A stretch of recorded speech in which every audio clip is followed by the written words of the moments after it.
भारतामध्ये जनगणना होणार ही घोषणा होताच लगोलग ओबीसींची स्वतंत्र जनगणना करा अशी मागणी सुद्धा केली जाते।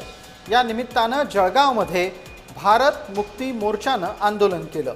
जळगावच्या जिल्हाधिकारी कार्यालयावर भारत मुक्ती मोर्चाने आपली निदर्शनं केली। याचा आढावा घेतलाय आमचे प्रतिनिधी जुगल पाटील यांनी।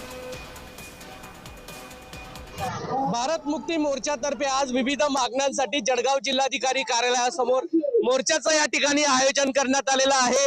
ओबीसींची जातनिहाय जनगणना करण्यात यावी या मागणीसाठी या मोर्चाचं आयोजन करण्यात आलं आहे।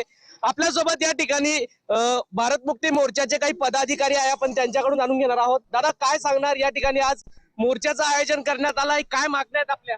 भारत मुक्ती मोर्चाच्या माध्यमातून मी ओबीसी मोर्चा जिल्हा अध्यक्ष सुभाष नावळे आपणास या मोर्चास जिल्हाधिकाऱ्याला मी निवेदन देऊ इच्छितो की ब्रिटिश काळामध्ये ओबीसींची व्यवस्थित जातीय जनगणना झालेली आहे।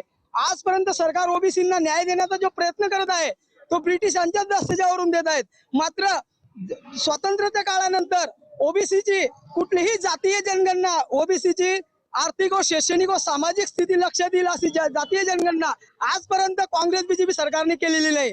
2021 ची जनगणना आहे ती आता 2026 मध्ये होणार आहे। या जनगणनेमध्ये ओबीसी समाजातील सर्व जातींची शैक्षणिक, आर्थिक व सामाजिक स्थिती लक्षात येण्याकरता त्यांच्या जातीचा कॉलम असणं आवश्यक आहे। 23 एप्रिल रोजी या ठिकाणी या मागण्या मान्य नाही झाल्या तर भारत बंदचा इशारा देखील या ठिकाणी भारत मुक्ती मोर्चाने दिलेला आहे।